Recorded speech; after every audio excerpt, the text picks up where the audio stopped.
اچھا، اگر انسان کسی بھی سلسلے سے مرید ہے، بیعت ہے، خواہ وہ سلسلے چشتیہ ہو، قادریہ ہو، نقش بندیہ ہو، سہروردیہ ہو، یا اور بھی اس میں سے نکلی ہوئی سلاسل ہیں، تو اگر آپ کسی بھی سلسلے سے مرید ہیں تو آپ سے بس یہی ایک گزارش ہے کہ اپنے تعلقات کو اپنے پیر سے مضبوط رکھیں۔ آپ کسی بھی پیر سے مرید ہوں، اور ایک بات یہ بھی سمجھ لیں کہ اپنے پیر کو چھوڑے مت اور دوسروں کے پیر کو چھیڑے مت۔ مرید کی 3 قسمیں ہیں، یہ ہر مرید کا جاننا بالکل ضروری ہے، خواہ کسی بھی سلسلہ کا ہو، قادری، نقش بندی، چشتی، سہروردی، کسی بھی سلسلہ کا ہو۔ ہر مرید کو یہ جاننا ضروری ہے کہ وہ اپنے پیر سے تعلقات کو کیسے مضبوط کرے، اس کا رابطہ اپنے پیر سے کیسے ہو، اس کا تعلق اپنے پیر سے مضبوط کس طرح رکھا جائے۔ تو مرید ہے تو یہ جان لے کہ مرید کی کتنی قسمیں ہوتی ہیں۔ سب سے پہلی قسم جو مرید کی ہوتی ہے وہ یہ ہوتا ہے کہ مرید رسمی۔ اب جیسے کہ وہ کسی خانقاہ میں گیا، کسی پیر صاحب کو دیکھنے کے بعد اس کے دل میں خیال آیا کہ کاش میں بھی ان سے مرید ہوتا۔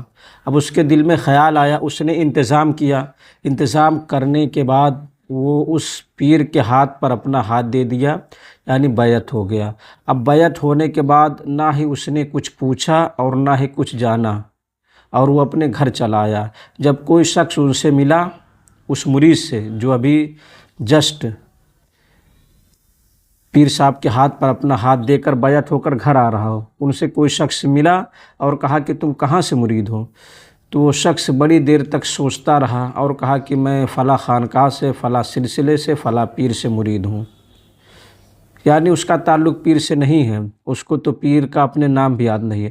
تو ایسے مرید کو مرید رسمی کہا جاتا ہے، جو فقط نام کے لیے مرید ہوتا ہے، اس کا باطن سے کوئی تعلق نہیں، پیر سے کوئی تعلق نہیں ہوتا، بس وہ صرف نام کا مرید ہو گیا۔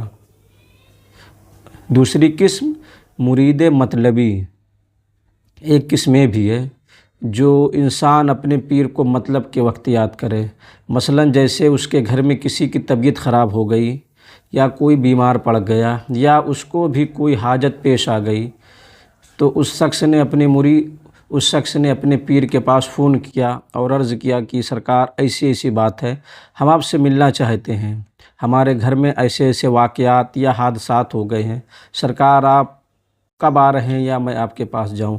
تو وہ مرید اپنے پیر کے پاس جاتا ہے۔